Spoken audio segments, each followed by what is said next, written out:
देवाला वंदनीय असणारा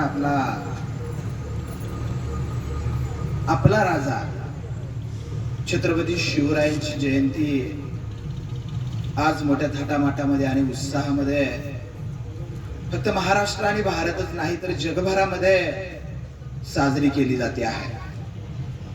आणि आज या भोसेगावच्या नगरीमध्ये सुद्धा या ठिकाणी महाराजांच्या जयंतीच्या निमित्तानं महाराजांच्या पुतळ्याला सर्वप्रथमतः मी अभिवादन करतो। उपस्थित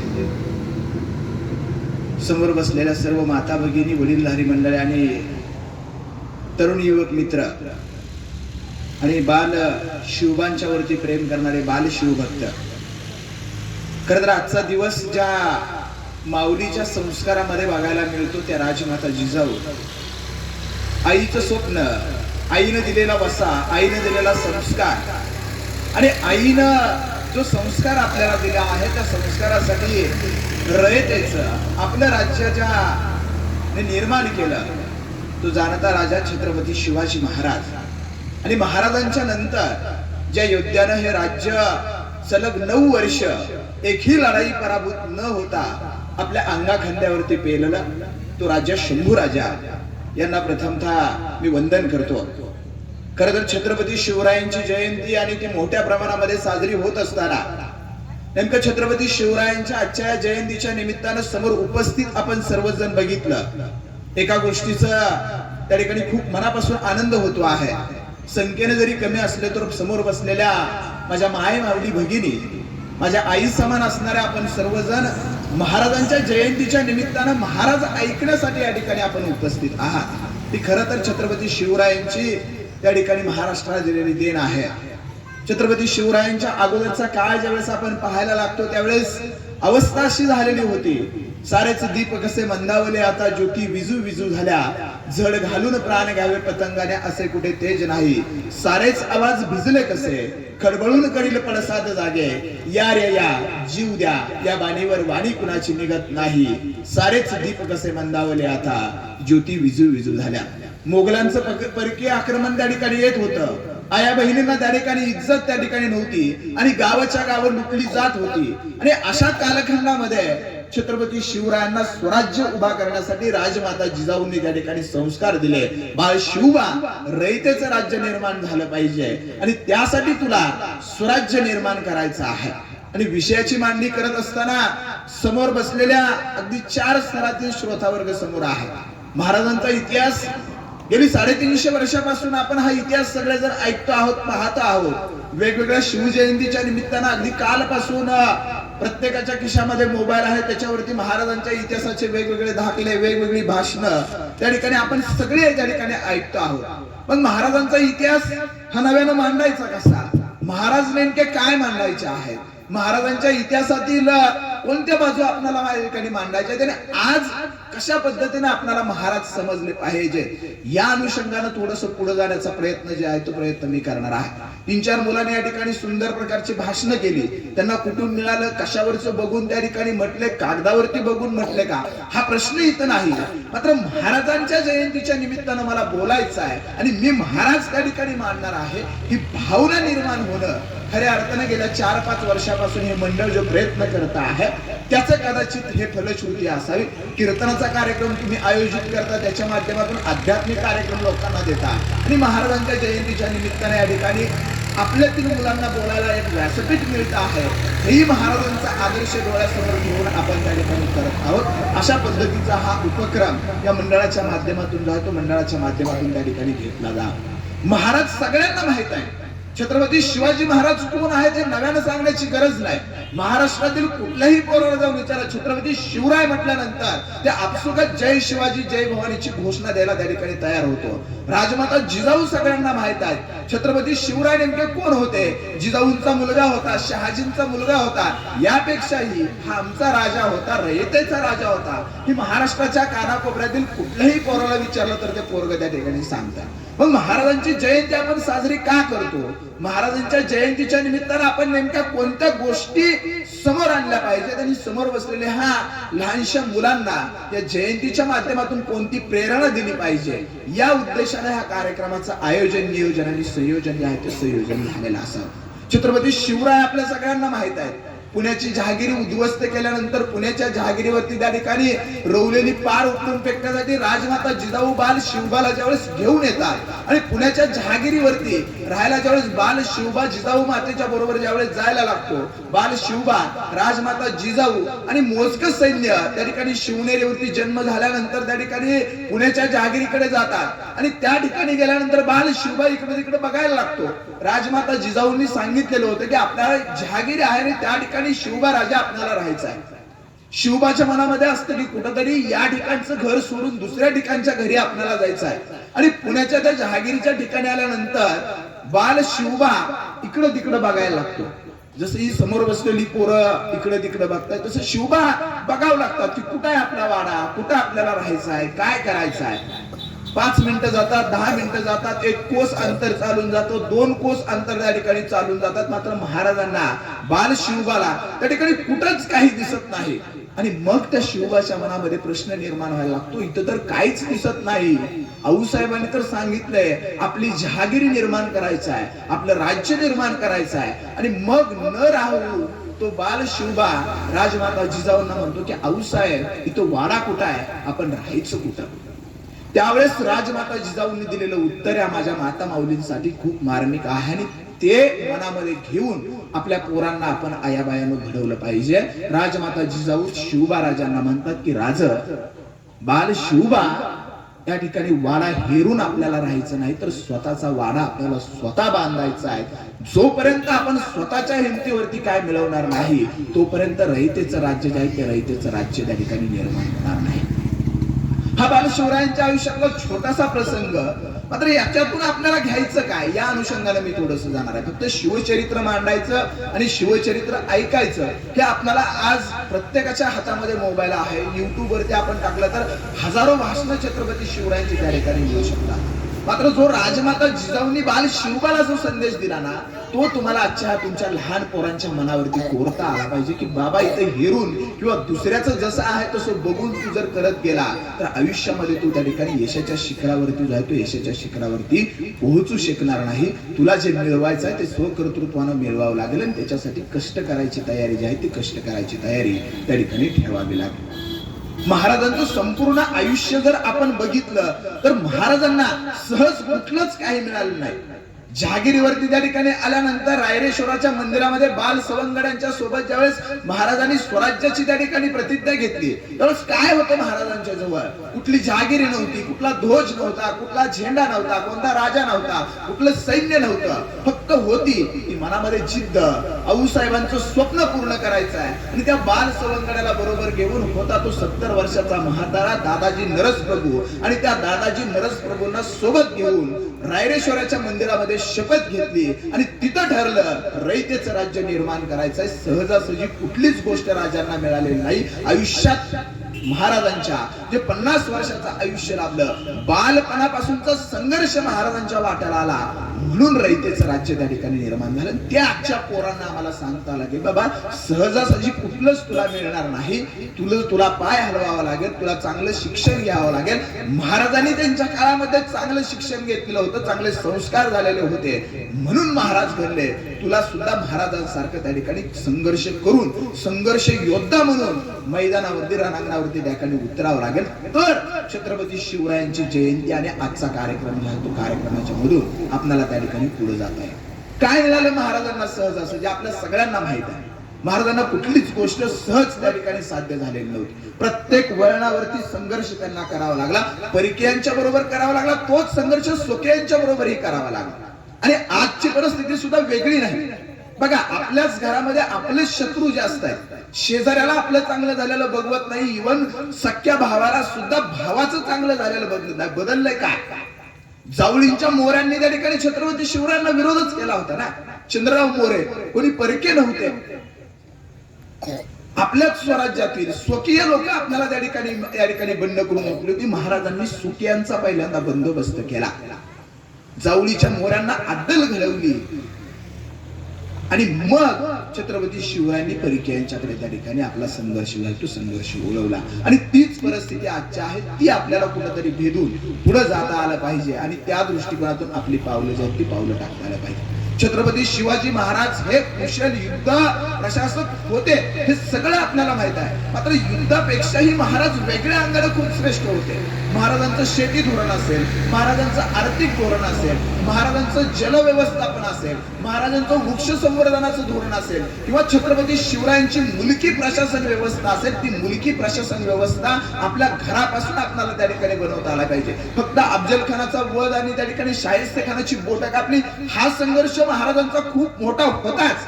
मात्र याच्या पुढे जाऊन महाराजांचं युद्ध कौशल्य असेल, त्यांची मुलकी प्रशासन व्यवस्था असेल आणि त्या दृष्टिकोनातून आम्हाला काय करता येतंय का, या दृष्टिकोनातून पुढे आपल्या पोरांच्या समोर आदर्श जे आहेत ते आदर्श ठेवता आले पाहिजेत आणि तसे महाराज आपल्याला लोकांच्या समोर आले पाहिजे.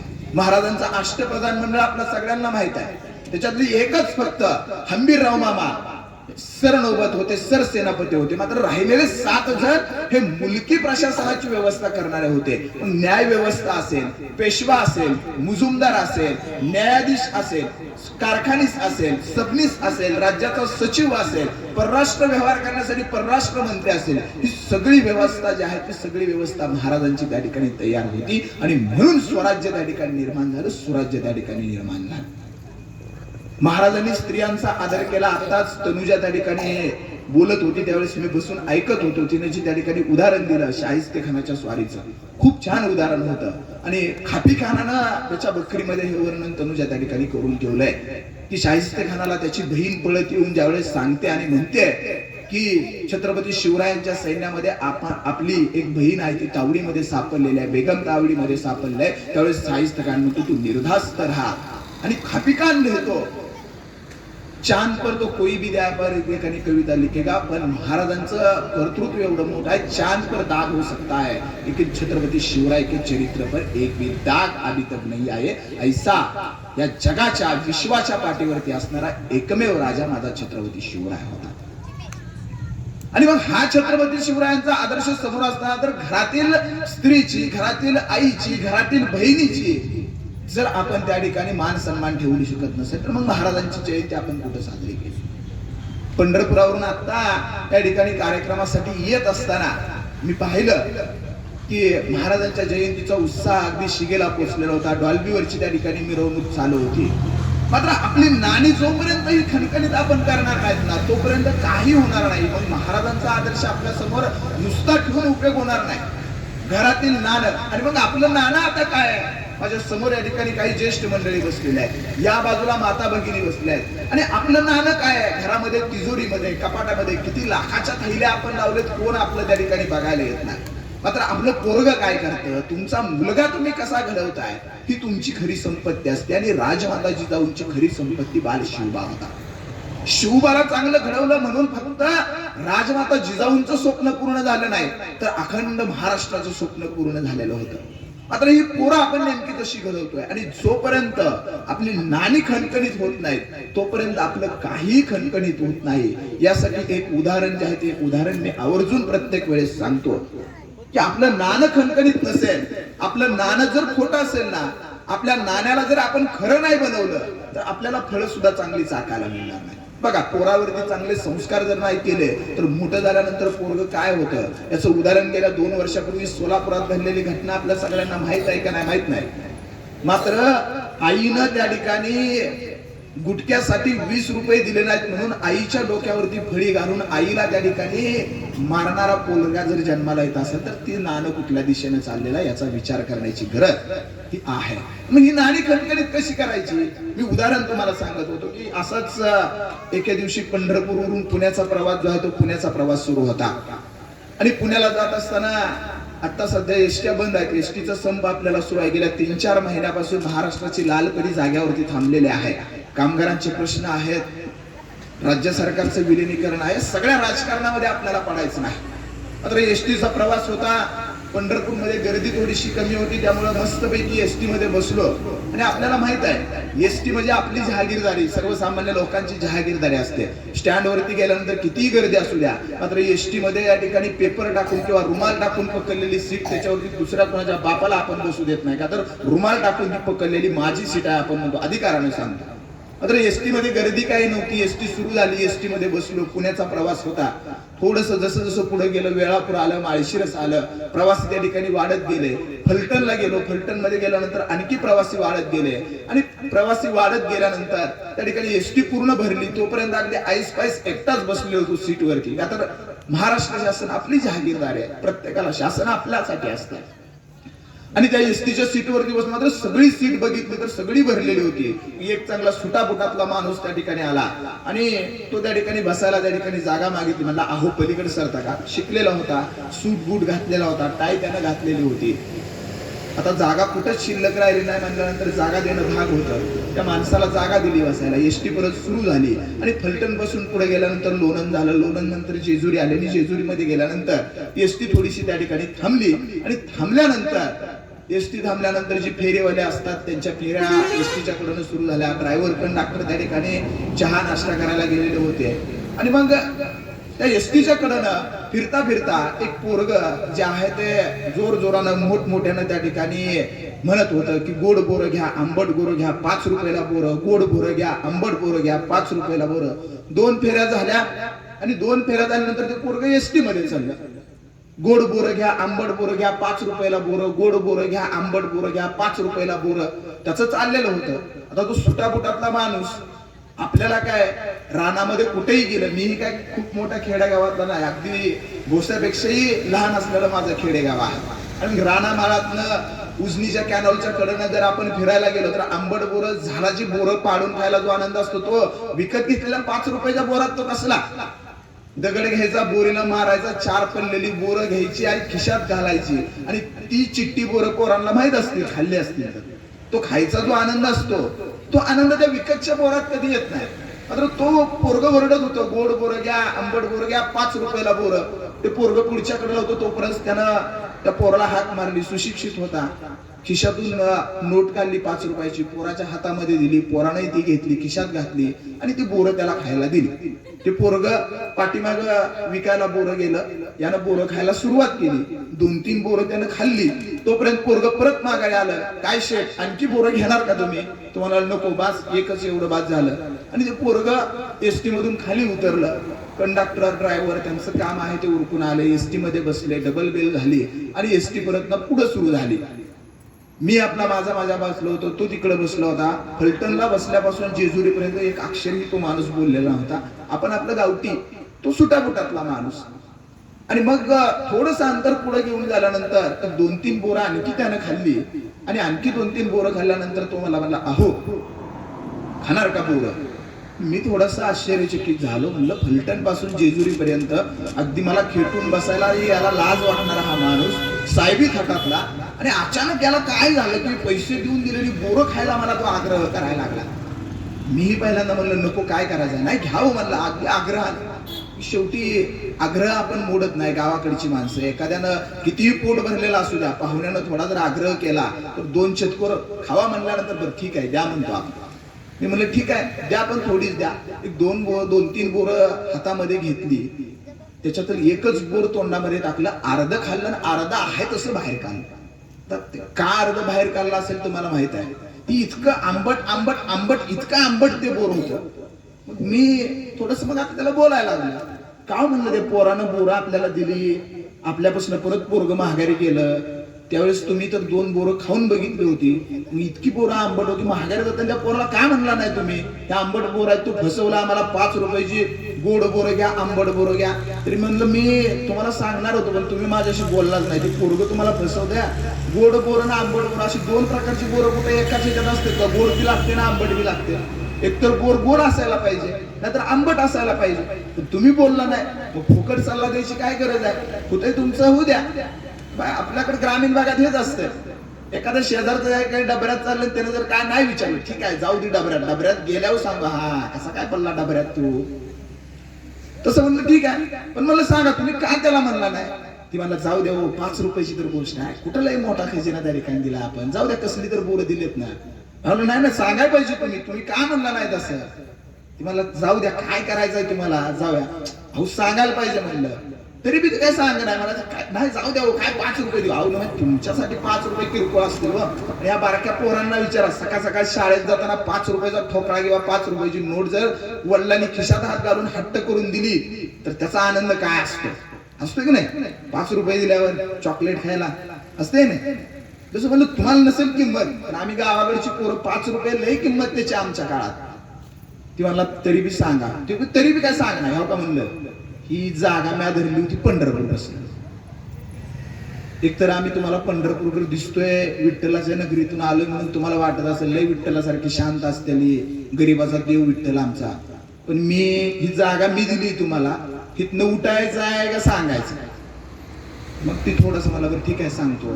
त्याचं काय म्हणला, ती पोरगं ओरडत होतं गोड बोरं घ्या, आंबट बोरं घ्या.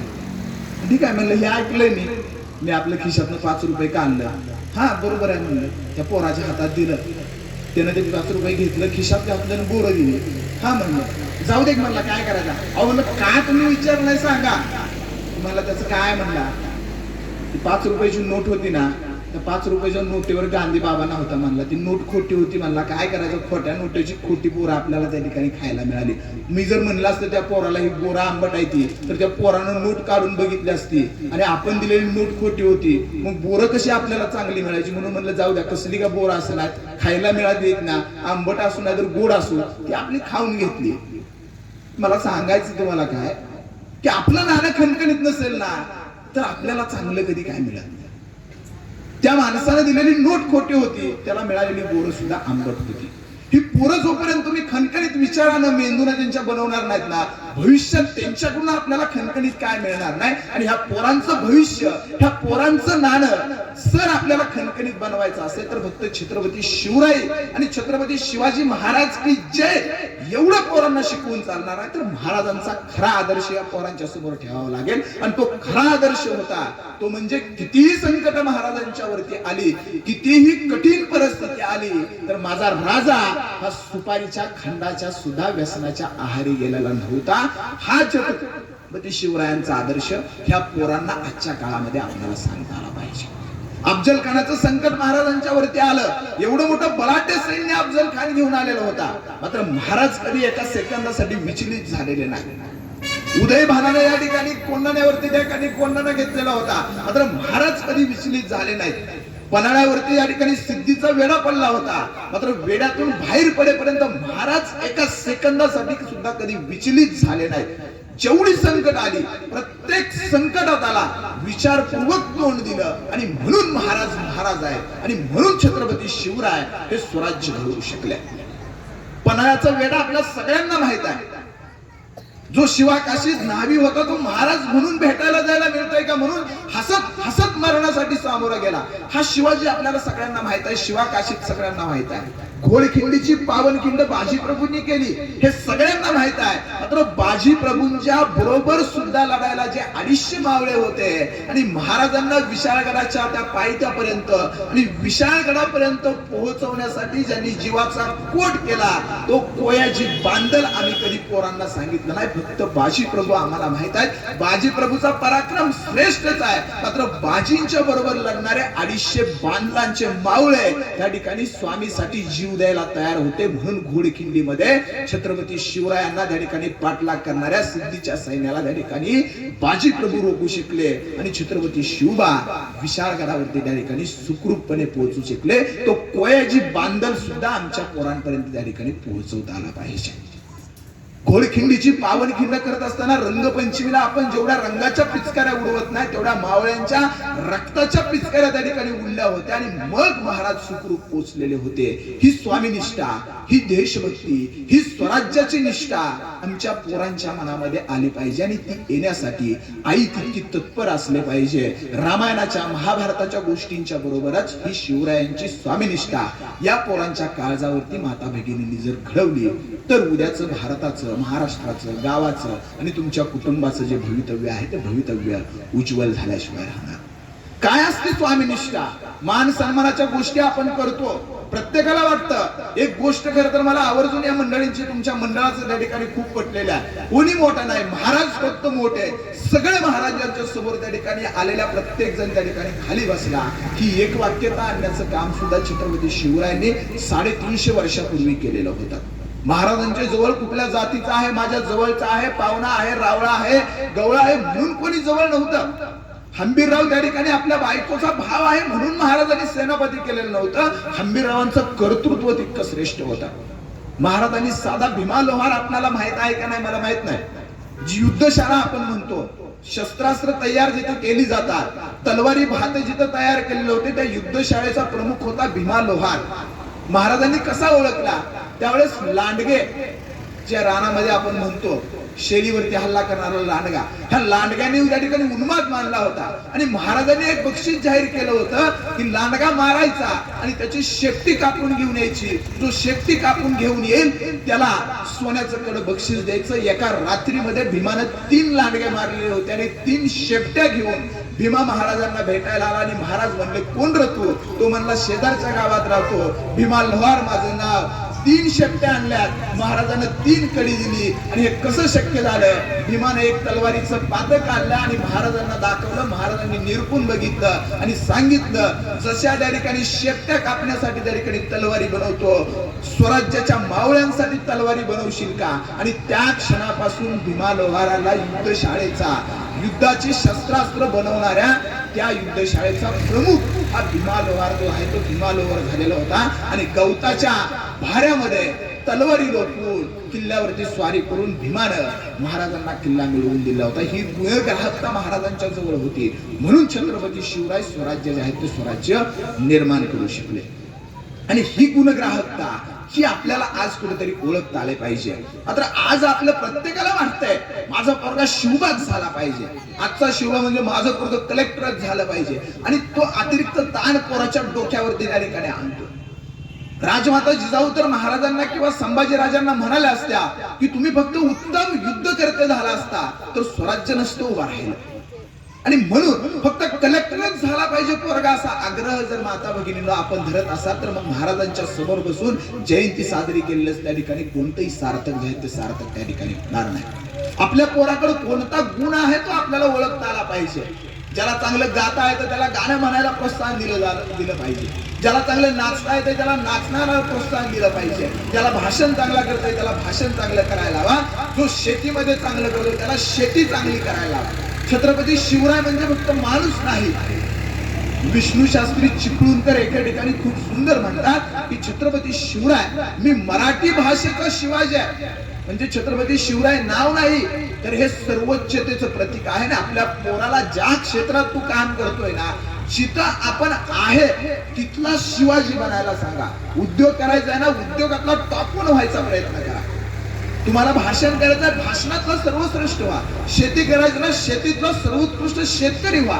तोही छत्रपती शिवराय त्या ठिकाणी होऊ शकतो. आणि महाराजांनी ही माणसं त्या ठिकाणी हेरली होती आणि म्हणून कोंढाणा घ्यायला तानाजीलाच पाठवलेलं होतं. अफजल खानाचा वेळा ज्यावेळेस त्या ठिकाणी होता, अफजल खानाला प्रतापगडाच्या पायथ्याशी ज्यावेळेस खेचायचा होता त्यावेळेस जीवा महालाच त्या ठिकाणी अंगरक्षक ठेवला होता. तर माहित होतं सय्यद बंडाला त्या ठिकाणी एकच वीर आपल्यातला गारद करू शकतो, तो म्हणजे जीवा महाल. तो इतिहास आपल्या सगळ्यांना माहित आहे. ज्यावेळेस महाराजांना या ठिकाणी अफजल खानाला या ठिकाणी कोतळा बाहेर काढला त्यावेळेस शेजारचा बंडा त्या ठिकाणी पळत आलेला होता आणि हातातला दांडपट्टा या ठिकाणी वर उचलला. त्यावेळेस विजेच्या चपळाईने जीवा महालांना हवेतला वरच्या वर हात त्या ठिकाणी कलम करून लावला आणि म्हणून होता जीवा म्हणून वाचला शिवाई म्हणाले की तो दुसऱ्या कोणाची निवड केली असती तर त्याच ठिकाणी स्वराज्य संपला असता.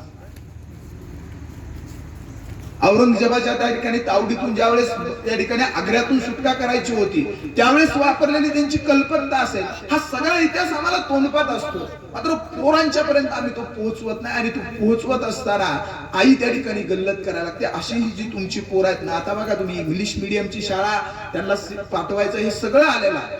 मात्र पोराला आपण सांगतो शिवजयंतीच्या दिवशी आपण सांगणार बाळा छत्रपती शिवबा तुला व्हायचा आहे, राजांच्या सारखं सगळ्यांना तुला बरोबर घेऊन जायचं आहे.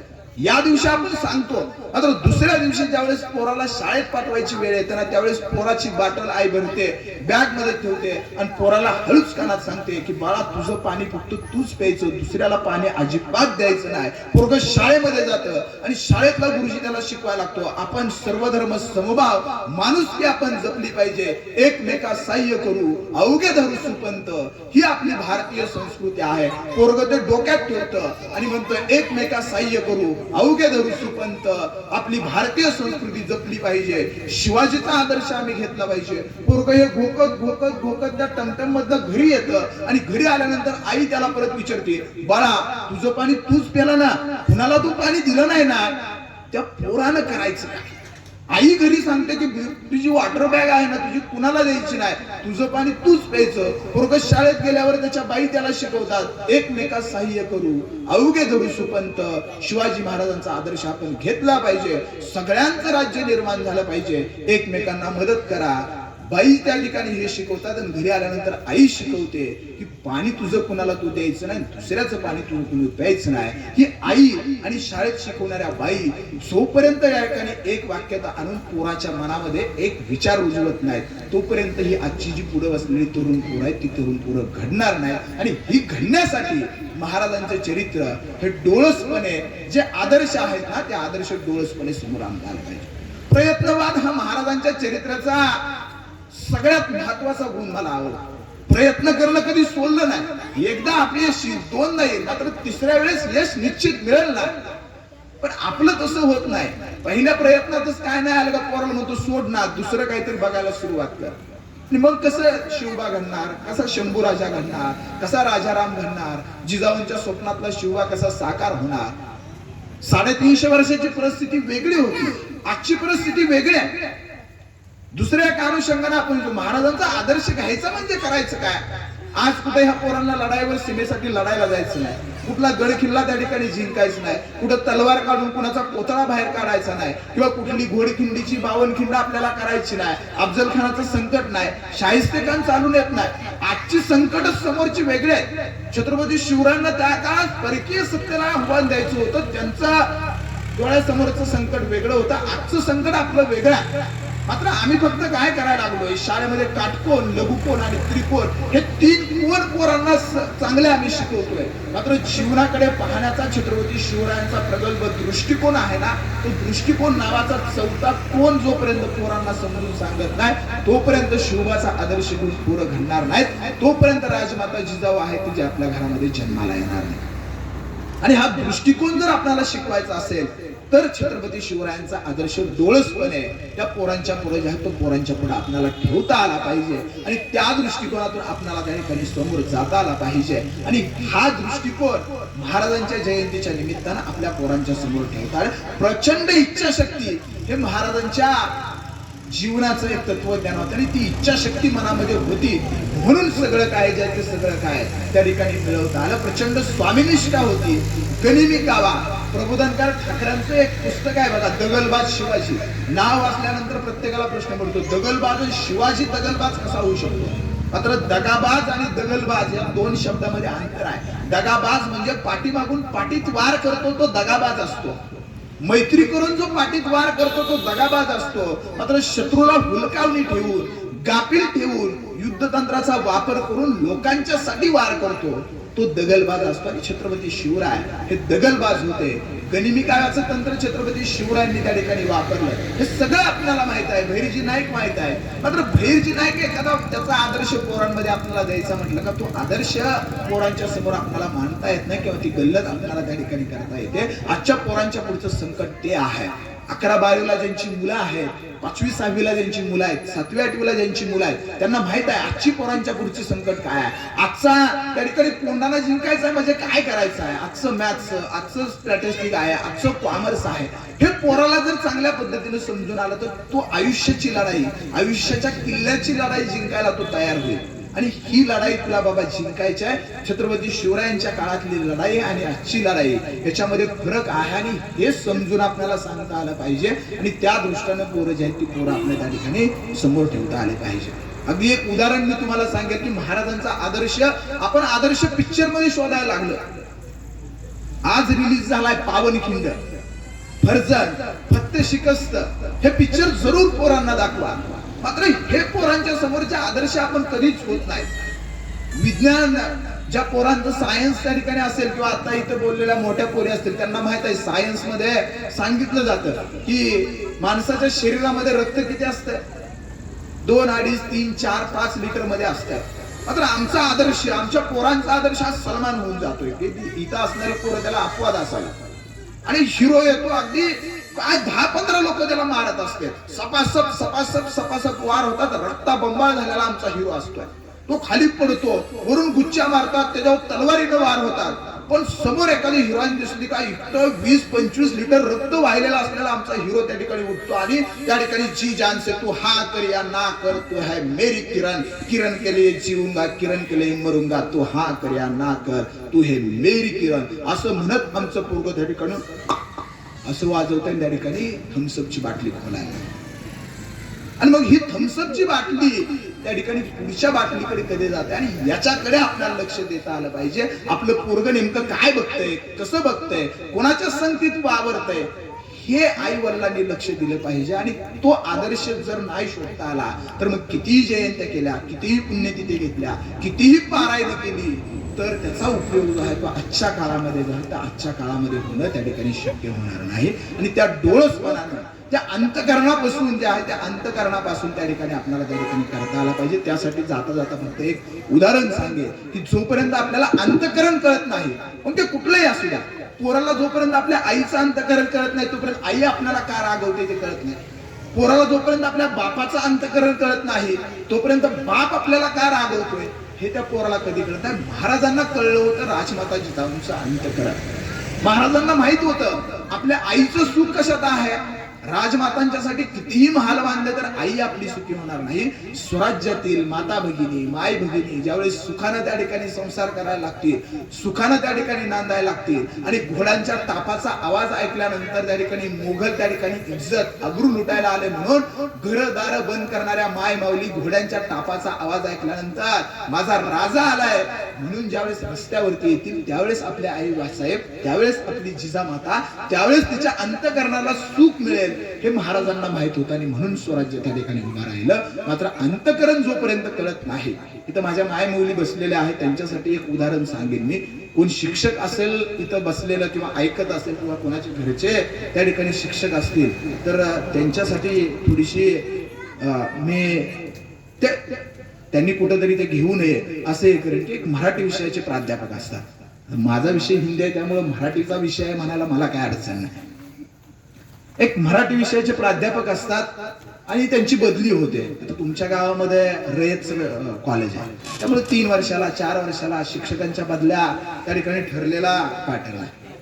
आणि मग आपल्या गावातून बदली होते आणि 10-15 वर्ष एक छोटीसा मुलगा असतो घरी, एक मुलगी असते, तुम्ही जसं आलाय तसं. आणि मराठी विषयाच्या प्राध्यापकाची काय होते बदली होऊन जाते. बघा अंतकरण जोपर्यंत कळत नाही ना तोपर्यंत त्या ठिकाणी आपण त्या ठिकाणी यशस्वी होऊ शकत नाही. आणि बदली होते, बदली झाल्यानंतर मग ते प्राध्यापक महोदय दुसऱ्या गावाला जातात, तिथे एक 7-8 दिवस होतात. आणि पूर्वीच्या काळी आत्ताच्या सारखा मोबाईल नव्हता, खिशात माझ्या मोबाईल आहे, तुमच्या समोर आहे, सगळ्याच्या समोर आहे, आठवण आली लगेच मोबाईल लावतो आपण. व्हिडिओ कॉल आलाय, आता फेसबुक आहे, ट्विटर आहे, व्हॉट्सअप आहे. अमेरिकेमध्ये लगेच व्हिडिओ कॉल लावतो आपण, काय करतोय, कसा जेवताय, काय खाताय, सगळं आता आपण बघू शकतो. मात्र मोबाईल नव्हते, फोन नव्हते. कुठेतरी पाटलाच्या घरी, सरपंचाच्या घरी तसला गोल फिरवायचा राऊंडचा तसला राऊंडचा फोन असायचा. ज्या जुन्या जाणत्या महिला त्यांना माहित असेल, ज्या आजीच्या वयाच्या आहेत त्यांनी तो काळातला फोन तो बघितला असेल. फोन करायचा म्हटलं तरी दिवसातून 8-15 दिवसातून महिन्यातून तो फोन एखादा व्हायचा. मग पहिलं साधन काय, पोस्ट मास्तर, पत्र. आणि मग आपला नवरा प्राध्यापक महोदय कुठेतरी लांब गेले म्हणून बायको काय करते, काळजी कुठे एक पत्र लिहिते आणि ती पोस्टाच्या पेटीमध्ये टाकते. प्राध्यापक महोदयांना एक 7-8 दिवसाने ते पत्र त्या ठिकाणी मिळतं. पत्र वाचतात, पत्रामध्ये लिहिलेलं असतं तुमची तुम्ही काळजी घेताय का, तब्येतीची काळजी घेताय का, ती विचारपूस करते, तब्येत कशी आहे तुमची, कसं काय चाललेलं आहे तुमचं, बरं चाललेलं आहे का, हे सगळं वाटते. खुशाली त्या ठिकाणी वाचते आणि ती माऊली वाट बघत असते आता आपल्या या प्राध्यापक महोदय त्यांचा आपल्या पत्राला उत्तर काय येणार आणि त्याची ती वाट बघत असते. प्राध्यापक महोदय एका रविवारी ते पत्र वाचतात पत्र लिहितात, परत पोस्टाच्या पेटीमध्ये ते टाकतात आणि परत 8 दिवसानं पत्र येतं. ही बायको वाट बघत असते. बघा आपण हे वाट बघतो, आता मोबाईल आहे त्याच्यामुळे अशी पत्राची वाट कधी आपल्याला बघावं लागत नाही. आता सकाळी जर आपला घरचा स्वामी पंढरपूरला गेला असेल आणि संध्याकाळी यायला वेळ झाला तर काळजीपोटी आपण एक फोन करतो आणि विचारतो कुठपर्यंत आलाय, आलात का लवकर. आणि ज्यावेळेस सकाळपासून ते दूर असतं संध्याकाळी घरी आल्यानंतर आनंद होतो, लहान मुलं आनंदित होतात, बाबांनी काहीतरी आणलेलं असेल. आणि सकाळपासून आपल्यालाही उत्सुकता असते, काहीतरी आणायचं प्रॉमिस केलेलं असतं, खरंच ते आपल्याला आणलंय का. पोरांचा खाऊ झाल्यानंतर आपण ते थोडस उशिरा जेवण झाल्यानंतर विचारतो मग आणलंय का, कसं आहे. आणला असेल तर मग खुश होऊन अगदी पंचपक्वान्न असतं, आणि जर आणलं नसेल तर पंचपक्वान्न सुद्धा त्या ठिकाणी आपण ते काय म्हणतात ते मला लक्षात येते तुमच्या. माझ्याही घरी तेच असतं, आई माझी आहे घरच्याही तेच असते. आता मोबाईल आहे, मात्र मोबाईल नव्हता. आणि मग विचार करा, 1-2 महिने झाले पतिराज त्या ठिकाणी खूप लांब गेले, पत्र गेलंय आणि त्यांचं परत 2 महिन्यानंतर पत्र आलं. किती उत्सुकता असेल, काय लिहिलं असेल, तू कशी आहे, आपली चिमुरडी बाळ कशी आहे, तू कसं चाललं आहे, तुझं काळजी घे, हा तुझी तब्येत कशी आहे. आता हिनं विचारलेलं असतं ना, त्या ठिकाणी जेवण तुमचं चांगलं होतंय का, मेसचं जेवण चांगलं आहे का, पोटाची आबळ तर तुमच्या होत नाही ना, काळजी घ्या, तुम्ही घराकडची काळजी करू नका, मी आपली 2 चिमुरडी मुलं, सगळं काही अगदी व्यवस्थित चाललेलं आहे बरं का, इकडची काही चिंता नसावी, तिकडचं काय असेल तेवढं तुम्ही बघा. मग 8 दिवसानं पत्र आलं, पोस्टमन येतो, पोस्टमन आला बरोबर तुझा जीव इतका भरून येतो की 2 महिन्यानंतर मला ते शब्द ऐकायला मिळणार, तू कशा आहेस ग, एवढे 3 शब्द जर ऐकले ना. बघा माय माऊलीला माझ्या काही लागत नाही, कितीही संसारामध्ये दुःख असू द्या, कितीही संकट येऊ द्या, घरातल्या सासूनं सासऱ्यानं किंवा पतीनं फक्त तुझं खूप हाल होतात ना ग, घराच्या आपल्या ओढातण करत असताना खूप तुझे हाल होतात, एवढं म्हणलं ना त्याच्यात दुप्पट काम करायची ऊर्जा आपल्याला तयार होत नाही. हाल कसं दे, तुम्ही एवढं स्वस्त आहे, मग एवढं माझ्यासाठी लय आहे का. पहाटे 3 वाजता 4 वाजता 5 वाजता उठायचं आहे ना, अजून 1 तास उठू, संसार सुखाचा करू, आपल्या पोरांसाठी तर आपण करतोय ना, तुम्ही पण दिवसभर करताच ना.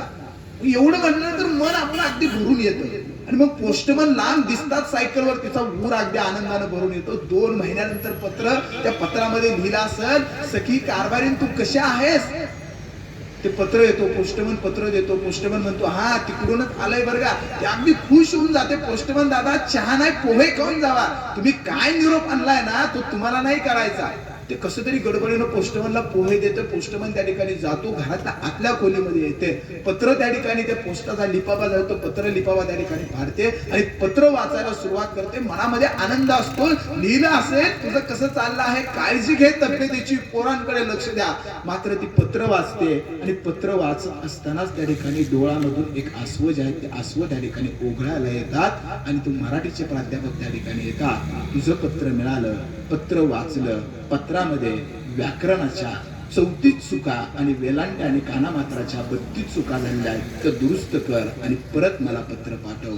डोळ्यातून अश्रू त्या ठिकाणी उघडायला लागतात. परत ती माऊली पोस्टाचं पत्र घेते आणि पत्रामध्ये 2च ओळी येते, मराठीचे प्राध्यापक महोदय, तुम्हाला व्याकरण खूप चांगलं कळतं, पण बायकोचं अंतकरण आणि अंतकरणापासून घेतलेली काळजी तुम्हाला कळत नाही. ज्यावेळेस माझं अंतकरण तुम्हाला कळेल त्यावेळेस तुम्हाला व्याकरणाच्या चुका ज्या आहेत त्या व्याकरणाच्या चुका कधी दिसणार नाहीत. त्या अंतकरण समजून घ्यायचा प्रयत्न आहे तो प्रयत्न. आणि मग तुम्ही कुठेही असू द्या, मला सांगायचं आहे काय की जोपर्यंत समोरच्याचं अंतकरण काय म्हणतंय तोपर्यंत आपल्याला कळत नाही ना, तोपर्यंत आयुष्यामध्ये आपण यशस्वी होऊ शकत नाही. आणि छत्रपती शिवरायांना कळलं अंतकरण राजमाता जिजाऊंचं. राजमाता जिजाऊंना कुणाचं अंतकरण कळलं होतं, तर स्वराज्यामध्ये असणाऱ्या सैरभैर झालेल्या जनतेचं आणि माय माऊल्यांचं अंतकरण कळलं होतं. आणि या माय माऊल्यांना सुख पाहिजे असेल तर आपलं राज्य निर्माण झालं पाहिजे, आणि म्हणून शिवबांना राज्य निर्माण करायला सांगितलं. संभाजी राजांना अंतकरण कळलं होतं छत्रपती शिवबांचं, आणि म्हणून 9 वर्ष कितीही लढाया करायला लागल्या पण स्वाभिमानाचा बाणा छत्रपती शंभूराजांनी कधी खान ठेवला नाही, आणि ते राज्य त्या ठिकाणी जे आहे ते राज्य त्या ठिकाणी निर्माण केलं.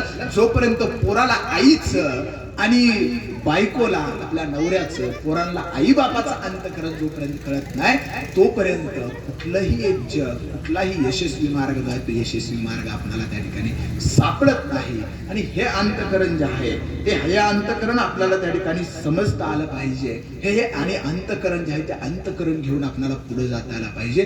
तर छत्रपती शिवरायांची जयंती, तर छत्रपती शिवरायांची पुण्यतिथी, तर हा राजांच्या जयंती उत्सव आणि तरच हे सगळं होईल. एक छत्रपती शिवरायांच्या बालपणातला प्रसंग जो आहे तो प्रसंग सांगून मी या ठिकाणी थांबे की बघा राजमाता जिजाऊंनी काय दिलं. छत्रपती शिवराय अशा लहान मुलांच्या सारखे होते आणि घोडेस्वारीचं प्रशिक्षण चालू होते. छत्रपती शिवराय घोडा त्या ठिकाणी जोरात फेकत होते आणि छत्रपती शिवराय घोडा फेकत असताना अचानक काय होतं, घोड्याचा पाय एका खड्ड्यामध्ये पडतो आणि छत्रपती शिवराय घोड्यावरून खाली कोसळतात. बाळ शिवबा रडायला लागतो, पायाला खरचटलेलं असतं. राजमाता जिजाऊ त्या ठिकाणी बसून बघत असतात. बाल शिवबाला वाटतं माझ्यावरती एवढं प्रेम करणारी आई माझ्याकडे येईल, उचलून घेईल, मला म्हणेल शिवबा कुठं लागलं बाळा तुला. मात्र राजमाता जिजाऊ त्या ठिकाणी उचलत नाहीत. शेजारचा सेवक जायला लागतो, जिजामाता हातानच खून करतात आणि त्या ठिकाणी त्याला जायचं थांबवतात. बाळ शिवबा तसाच फुटतो, रडत रडत त्या ठिकाणी आऊसाहेबांच्या जवळ येतो. आऊसाहेब कसलं तुमचं प्रेम, तुमचा काळीज असणारा शिवबा घोड्यावरून खाली पडला. खाली पडल्यानंतर मला वाटलं होतं की तुम्ही माझ्याजवळ याल, मला उचलून घ्याल, बाळ शिवबा तुला कुठं लागलं रे म्हणून विचाराल, मात्र तुम्ही तर आलाच नाही. तुमचं माझ्यावरचं प्रेम कमी झालंय का, मी काय चुकलोय का. त्यावेळेस राजमाता जिजाऊ मायमाऊल्यानं उत्तर देतात ना, ते उत्तर खूप महत्वाचं आहे की राजमाता जिजाऊ म्हणतात की बाळा पडल्यानंतर दुसरा उठवायला यायची वाट बघतो ना, तो आयुष्यात कधी यशस्वी होणार नाही. तू पडलाय ना, तुलाच उठायचं आहे, तुझाच संघर्ष करायचा आहे, दुसरं कोण येणार नाही. दुसरा फक्त साथ देऊ शकेल. मात्र आयुष्याच्या संघर्षाची जी ज्योत आहे ना, आयुष्याच्या संघर्षाची ज्योत ही तुला एकट्याला त्या ठिकाणी पेटवायचं आहे आणि ती ज्योत पेटवून अंतःकरणापासून जे आहे त्या अंतःकरणापासून पुढे जाता आलं पाहिजे. छत्रपती शिवरायांनी उभारलेला आरमार असेल, पहिलं समुद्रावरून पलीकडे जायला या ठिकाणी आपल्या परंपरेमध्ये निषिद्ध मानलं जायचं. मात्र छत्रपती शिवरायांनी आरमाराची उभारणी केली. तरापा ज्याला आपण म्हणतो, आताच्या जी आर्मी आपण ज्याला म्हणतो आहे, नेव्ही ज्याला म्हणतो आहे, त्या नेव्हीचा जनक छत्रपती शिवराय.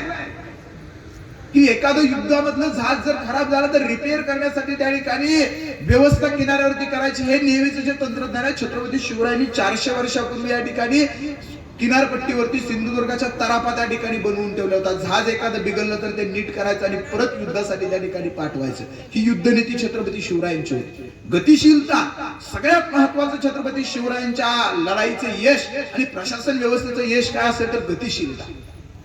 छत्रपती शिवरायांच्या सैन्यामध्ये कधी हत्ती आणि उंट नव्हते.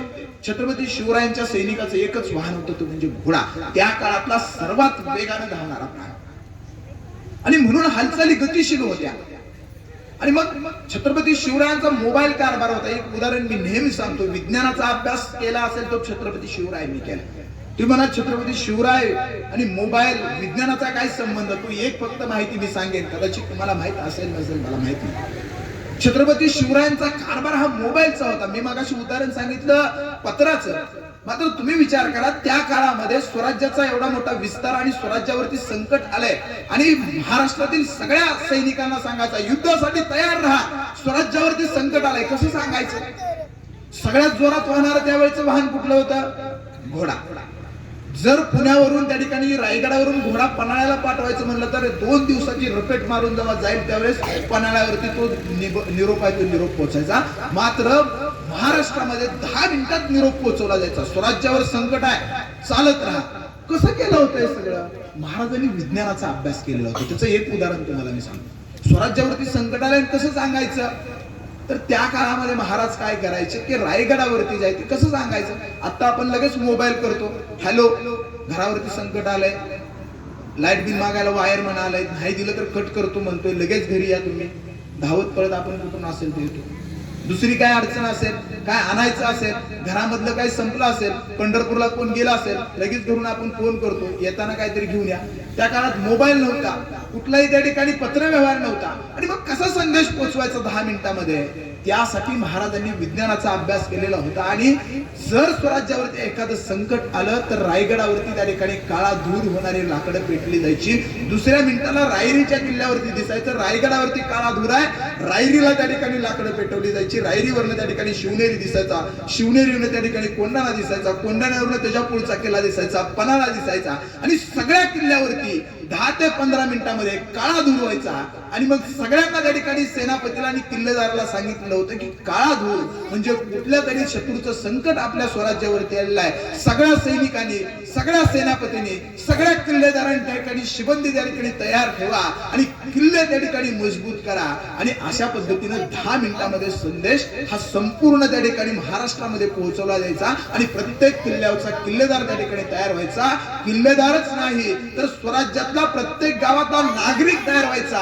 माझ्या स्वराज्यावर संकट आहे, वेळ पडली तर घरातील हत्यार घेऊन स्वराज्यासाठी मला सुद्धा रणामध्ये उतरायचं आहे, हे प्रत्येक स्वराज्यातल्या नागरिकाला कळायचं. आणि स्वराज्यात सगळं कुशल चाललंय, मंगल चाललंय, काही अडचण नाही. त्यावेळेस बघा तुम्ही 2 प्रकारची लाकडं आपल्याकडे असतात. काही लाकडं पेटवल्यानंतर काळा धूर होतो आणि काही लाकडं जर जंगलातले आपण पेटवली तर पांढरा धूर होतो. आपण जर लक्ष दिलं नसेल तर चूल पेटवताना एकदा बघा तुम्ही, काळा धूर होणारी लाकडं आहेत का नाही पांढरा. आणि मग पांढरा धूर गडागडावर झाला, स्वराज्यातली जनता म्हणायची सगळं काही ठीक आहे, स्वराज्यामध्ये कुशल मंगल चाललेलं आहे. हा विज्ञानाचा अभ्यास करून पुढे जाणारा माणूस. अंधश्रद्धा कधीही छत्रपती शिवरायांनी पाळली नाही. असं म्हटलं जातं छत्रपती शिवरायांची भवानी तलवार, मात्र दैवी अधिष्ठान असल्याशिवाय पुढची गोष्ट सुद्धा आपल्याला प्राप्त होत नाही. म्हणून तुळजाभवानीचा आशीर्वाद आहे आणि त्याच्यापासून आपल्याला तलवार मिळालेली आहे. आणि मग लोकांचं कल्याण करण्यासाठी जे तो लोकांचं कल्याण करण्यासाठी जो आहे तो पुढे जायचा आहे. हा आशावाद, हा वैज्ञानिक दृष्टिकोन, ही स्वामीनिष्ठा, ही निष्ठा किती होती बघा. प्रत्येक जण मरायला तयार होता. आजकाल आपण पाहतोय राजकारणाच्या गोष्टी वेगळ्या आहेत. प्रत्येक जण खुर्चीसाठी त्या ठिकाणी हपा आपल्याला दिसून येतो. पण महाराजांच्या घोड्याचा लगाम धरायला मिळतं हे भाग्य कमी का? आबाजी सोनदेव तुम्हाला माहित असेल, गोळकोंड्याला गेल्यानंतर महाराज आलेत म्हणल्यानंतर सेनापती असलेला आबाजी पळत जातो आणि बाळारणावरती घोड्याचा लगाम हातावरती घेतो. शिवबाराजे म्हणतात आबाजी सेनापती तुम्ही आणि तुम्ही का घोड्याचा लगाम धरताय? त्यावेळेस आबाजी म्हणतो सेनापतीपेक्षा माझ्या राजाच्या घोड्याचा लगाम धरण्याचे भाग्य आहे ना महाराज, ते कशात आहे. हिरोजी इंदलकर सगळ्यांना माहित आहे, स्वतःचा वाडा घाण टाकला. महाराज लढाईवर आहेत, रायगडाचं काम चालू आहे, मात्र काम थांबलं नाही पाहिजे. स्वतःचं घर विकून टाकलं आणि राजधानीचा किल्ला आपण बांधला. आणि मागितलं काय? तुम्हाला सगळ्यांना ते माहित आहे, पायरीवरती नाव कोर आहे का? आज आपण कुठली गोष्ट मला काय मिळतंय याच्याशिवाय कोणी त्या ठिकाणी द्यायला तयार नाही. ही स्वामीनिष्ठा जोपर्यंत आपल्याकडे येत नाही, प्रत्येक माणूस मरायला तयार होतो. हे कधी होतं तर त्या जनतेला सुद्धा माहित असतं की आपला राजा आपल्यासाठी सगळं काही करायला तयार आहे. आणि हे रयतेचं, जनतेचं राज्य त्या ठिकाणी आणतोय. शेतकऱ्यांसाठी आणलेल्या योजना असतील. महाराज हा विषय इतका मोठा आहे ना, तो 1 तासाच्या, 2 तासाच्या किंवा 2.5 तासाच्या व्याख्यानामध्ये कधीही संपणार नाही. फक्त महाराजांच्या जयंतीच्या निमित्तानं मी आपल्याला एकच सांगेन की ती निष्ठा, ती स्वामीनिष्ठा जवळ आपल्या जोपर्यंत आपण घेऊन जात नाही तोपर्यंत आपल्याला त्या ठिकाणी काही करता येणार नाही. गेली तासभर होत आलेला आहे. फक्त शेवटचं एक उदाहरण सांगेन की निष्ठा असल्याशिवाय काहीच होत नाही. महाराजांची सगळी निष्ठा होती म्हणून स्वराज्य उभा राहिलं. मावळ्यांची निष्ठा महाराजांच्या वरती होती म्हणून मावळा त्या ठिकाणी लढायला तयार होत होता. या निष्ठेचं एक उदाहरण सांगेल. रामायण आपल्या सगळ्यांना माहित आहे ना आपल्या सगळ्यांना रामायण. आणि सीतेला त्या ठिकाणी रावणानं पळवून नेलं, सीतेला हनुमानानं आणि त्या ठिकाणी गेला सोडवून आणलं. आणि रामायणाचा तो सेतू बांधला का नाही बांधला, राम मंदिर झालं नाही झालं, तो सेतू खरा होता खटा होता काय होता, पण निष्ठा बघा किती असते. राम सेतू बांधायचं काम जे आहे ते राम सेतू बांधायचं काम सुरू होतं आणि तिकडून राम त्या ठिकाणी आहे तो दगड त्या ठिकाणी पाण्यावर तरंगायला लागले आणि रावणाचं सैन्य भयभीत झालं. आणि मग रावणाचं सैन्य भयभीत झाल्यानंतर रावणाची पत्नी रावणाला म्हणती मंडोदरी की त्या रामाचं सैन्य खूप डेंजर आहे ना, आपलं सैन्य खूप घाबरले. ती म्हणते की रामाकडे लय मोठी ताकद आहे, दगड पाण्यावर तरंगतायत. रावण म्हणतो मी काय कमी आहे का, आपली सुद्धा दगड पाण्यावर तरंगते. ती म्हणते काहीतरी उगं खोटं सांगू नका माझ्या पुढं, उद्या बघ म्हणतो. द्या म्हणतो सेनापतीला आज्ञा, उद्या सगळेजण समुद्राच्या कडेला त्या ठिकाणी एकत्रित या लंकेमध्ये. तिकडं रामाचं सैन्य सेतू बनवते ना, माझ्याकडे सुद्धा अशी विद्या आहे. मी दगड टाकल्यावर पाण्यावर तरंगणार. रावणाचं सैन्य सुद्धा खुश होतं. आणि आपण सगळं माहित आहे की जिजामातेनं आपण म्हणतो प्रभू श्री रामचंद्राच्या महाभारतातल्या गोष्टी छत्रपती शिवरायांना त्या ठिकाणी गर्भसंस्कार ज्याला आपण म्हणतो आता अलीकडच्या काळामध्ये आलेला आई 21व्या शतकातली आपली पिढी, मात्र तो गर्भसंस्कार राजमाता जिजाऊंनी 350 वर्षापूर्वी दिलेला होता. ठीक आहे, दुसऱ्या दिवशी सैन्य निघतं, वेळ खूप झालेला आहे त्यामुळे लगेच आटत मी घेईन की सैन्य निघतं, समुद्राच्या कडेला जातं, सगळं सैन्य गोळा होतं की आपल्या रावणाकडे सुद्धा ती ताकद आहे. बायको तर इतकी म्हणते काय मला माहित नाही, रावणाचा आपल्या पतीचा दगड पाण्यावरती तरंगतोय, मी इतक्या दिवस संसार करते. बघा आपण सगळे घरामध्ये राहतो, पतीचं पत्नीला सगळं काही माहित असतं, लई काही असू द्या, दोघं एकमेकांना कितीही संकट असू द्या आयुष्यात आपण एकमेकाला सांगत असतो, आपणही सांगतो. मग ते काय मला माहित नाही, बघूया आज कसा दगड तरंगतोय. सगळे गोळा होतात, रावणाचा मोठमोठ्याने जय जयकार करतात. आता रामासारखाच आपला रावण आहे हे सुद्धा त्या ठिकाणी सांगायचं असतं. समुद्राच्या कडेला जातात, रावण एक दगड घेतो, डोळ्याला लावतो, समुद्रामध्ये टाकतो, दगड बुडतो. मंडोदरी म्हणते मी घरी सांगत होते तुम्हाला, नुसतं धाडस करू नका, आपल्याला माहिती जमायचं. स्वराज्य छत्रपती शिवरायांनी निर्माण करू द्या, आपण कुठं गावासाठी लोकांच्यासाठी एखादी मरायला कोण तयार होईल का? मी सांगत होते तुम्हाला रामाच्या नकाना आधी लागू, तुमच्याकडे असली कुठली शक्ती नाही, मी बायको आहे तुमची, मला सगळं माहित आहे, तरी तुम्ही म्हणला, तुम्ही म्हणते गप तुला काय माहित नाही. असं असतं घरी थोडं काय चांगला सल्ला आपण द्यायला, गप तुला काय माहित नाही, ठरलेला शब्द, तुला काय कळतं, तसं ती म्हणते तुला काय कळतं, गप तू माझ्याकडे शक्ती.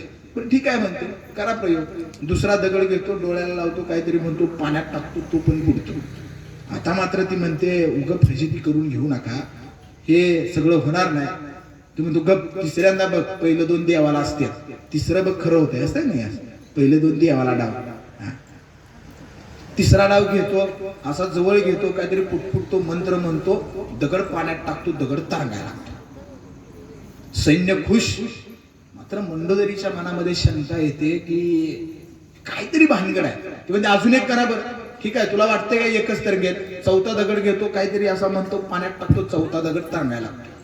ती म्हणते हे शक्यच नाही तुमच्या, अजून एक करा बरं. ती म्हणतो तू काय, तुला वाटतंय काय काय आता शेवटचा म्हणतो, परत करणार नाही, परत डायरेक्ट रामाबरोबर युद्धातच ही कला माझी वापरणार. ठीक आहे म्हणते, 5वा दगड घेते, दगड असा काहीतरी पुटपडतो, पाण्यात टाकतो, 5वा दगड तरंगायला लागतो. रावणाचं सैन्य जय जयकार करायला लागतं.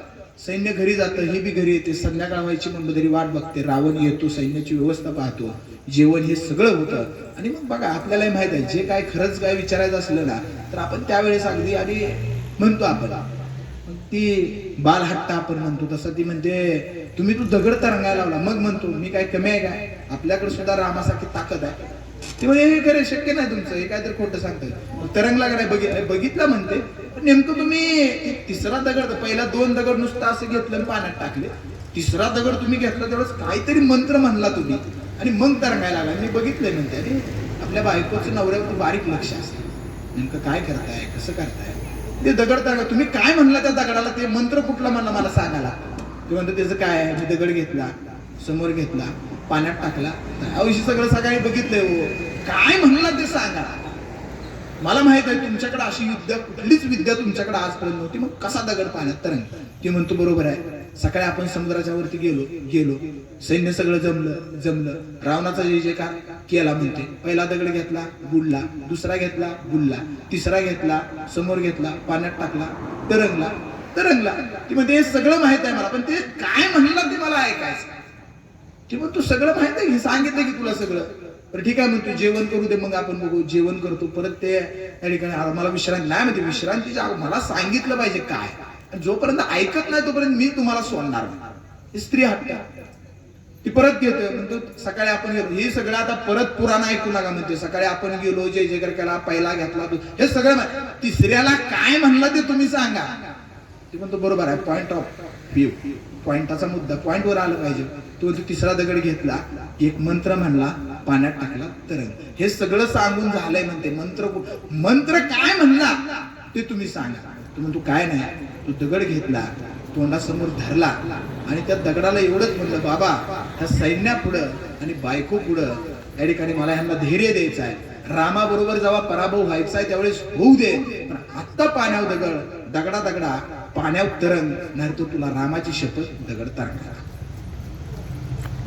ही निष्ठा, स्वामीनिष्ठा त्या ठिकाणी निष्ठेने एखादी गोष्ट, उदाहरण हसणं हे सगळं जाऊ द्या, मात्र जोपर्यंत आपण एखादी निष्ठेने गोष्ट करत नाही तोपर्यंत ते आपल्याला पूर्णत्वाकडे नेता येत नाही. आणि ती निष्ठा छत्रपती शिवरायांकडे होती, राजमाता जिजाऊंच्याकडे होते, बाल शिवबाकडे होते, शंभूराजांच्याकडे होते. लोकांचं कल्याण करायचं आहे, लोकांच्या साठी राज्य मला निर्माण करायचं आहे, आणि म्हणून ती निष्ठा जी आहे ती निष्ठा तयार झाली, आणि म्हणून स्वराज्य जे आहे ते स्वराज्य त्या ठिकाणी घडलं. म्हणून जगातली सगळी गुप्तहेर खाती जर आपण काढली तर त्या गुप्तहेर खात्याचा आदर्श छत्रपती शिवराय. म्हणून या जयंतीच्या निमित्तानं फक्त एवढंच सांगेल, पोरांच्या समोर छत्रपती शिवरायांचा आदर्श जरूर निर्माण करा, पण तो फक्त जय शिवाजी आणि जय भवानी ही घोषणा देण्यापुरता मर्यादित ठेवू नका. तो आदर्श घेऊन रोजचा अभ्यास त्याला त्या आदर्शावरती करायला लावा, रोजचं आचरण त्याला त्या आदर्शावरती करायला लावा, त्याला तसं वागायला लावा, त्याला तसं बोलायला लावा, आणि तो आदर्श आपल्या बोलण्यातून, आचरणातून, कृतीतून त्याच्या समोर आला तर छत्रपती शिवरायांची जयंती त्या ठिकाणी निर्माण होईल. आणि तर खऱ्या अर्थानं त्या ठिकाणी मला या ठिकाणी बोलवलं, संयोजकांनी हा कार्यक्रम घेतला, त्यांना खऱ्या अर्थाने मी धन्यवाद देईन. आणि जाता जाता फक्त शेवटची एक कविता तुमच्या समोर सादर करेन. एक खुर्ची आहे, खुर्ची राजकारणातल्या मंडळीला सगळ्यांना माहिती आहे, खुर्ची कुणाला सोडू वाटत नाही बघा, आणि खुर्ची सगळ्याचं कारण असतं. आणि ती खुर्ची काय म्हणते बघा, पुढं दोन मागं दोन चार माझं पाय, पुढं दोन मागं दोन चार माझं पाय, आणि टेबलाखालच्या हाताशिवाय मला बी किंमत नाही. तुम्हाला कदाचित कळणार नाही टेबलाखालचा हात काय असतो, तर इकडच्या मंडळींना तो टेबलाखालचा हात पुढे सरकल्याशिवाय सरकारी कचेरीतला कागद पुढे सरकत नाही आपल्याला माहित आहे. आणि म्हणून खुर्ची म्हणते पुढं दोन मागं दोन चार माझं पाय, टेबलाखालच्या हाताशिवाय मला बी किंमत नाही. ज्ञानदेवा तुम्हालाही आता कसं काय कळत नाही, आणि आजचा तरुण रेडा वेद सोडून झलक दिखला जगात आहे. इथं बसल्याने त्याला अपवाद आहेत, तर जयंतीचा इतका मोठा आपण कार्यक्रम घेतो. ज्ञानदेवा तुम्हालाही आता कसं काय कळत नाही, आणि आजचा तरुण रेडा वेद सोडून झलक दिखला जगात आहे. विठ्ठलाच्या गळ्यात जानवं घातल्याशिवाय बडव्याला बी काय मिळत नाही. पूर्वीची परिस्थिती होती, विठ्ठल त्या ठिकाणी मुक्त झाला इतका संघर्ष करून, मात्र विठ्ठलाच्या गळ्यात जानवं घातल्याशिवाय बडव्याला कधी काय खायला मिळत नव्हतं. जगाच्या नकाशात 71% महासागर आहे. गेल्या 4 वर्षात आपण अनुभवलं, उजनी आटलेली होती, आणि दुष्काळात मात्र गावाकडे 3 रुपयाला घागर, आणि हॉटेलात 1 लिटर पाण्याची बिस्लरीची बाटली आहे. एकतर्फी प्रेमातून रोज खून होत आहे, आणि हुंड्यासाठी दिवसा ढवळ्या आजही सासरवासात सून जाळली जात आहे. आजची परिस्थिती, हुंडाबळी या प्रथा, अनिष्ट रूढी, प्रथा, परंपरा, आणि म्हणून एकतर्फी प्रेमातून रोज खून होत आहे, आणि हुंड्यासाठी दिवसा ढवळ्या सासरवासात सून जाळली जात आहे. शेवटी इतकंच म्हणेन, छत्रपती शिवरायांच्या तलवारीला इतिहासात तोड नाही, छत्रपती शिवरायांच्या तलवारीला इतिहासात तोड नाही. आणि आलेच असे टेबला खालून हात, आणि जाळीच हुंड्यासाठी सासरवासात सून, तर ते हात हवेतल्या हवेत कलम केल्याशिवाय समोर बसलेले शिवरायांचे मावळे राहणार नाहीत, समोर बसलेले शिवरायांचे मावळे त्या ठिकाणी राहणार नाहीत. इतकंच त्या ठिकाणी सांगतो. आणि आजचा हा राजांचा आदर्श घेऊन पुढची वाटचाल, आपली वाटचाल त्या आदर्शावरून त्या ठिकाणी आपण करत राहावी, आणि तो आदर्श आपल्या मुलांच्या मध्ये त्या ठिकाणी उतरवत राहावा, एवढंच त्या ठिकाणी सांगतो. आणि फक्त जाता जाता म्हणतो, शिडीवरून वर गेल्यावर माणसानं शिडीला कधी विसरायचं नसतं, नावेतून नदीच्या पलीकडे गेल्यावर त्या नावेलाही कधी आपण विसरायचं नसतं, कळसाच्या दगडानं पायाच्या दगडाला कधी विसरायचं नसतं, का तर पाया आहे म्हणून कळसाचा दगड असतो, म्हणून कळसाच्या दगडानं पायाच्या दगडाला कधी विसरायचं नसतं. नव्या नवलाईनं घरात येणाऱ्या सुनेनं आपल्या आई संस्काराला कधी विसरायचं नसतं, नव्या नवलाईनं घरात येणाऱ्या सुनेनं आपल्या आईच्या संस्काराला कधी विसरायचं नसतं. आणि आयुष्यात कितीही मोठं झाला तर छत्रपती शिवरायांचे विचार आणि आई वडिलांचे संस्कार कधी विसरू नका, आयुष्यात कधीच काही कमी पडणार नाही. इतकंच बोलतो आणि इथंच थांबतो. जय हिंद, जय छत्रपती, जय जिजाऊ, जय शंभूराज. नक्कीच सर.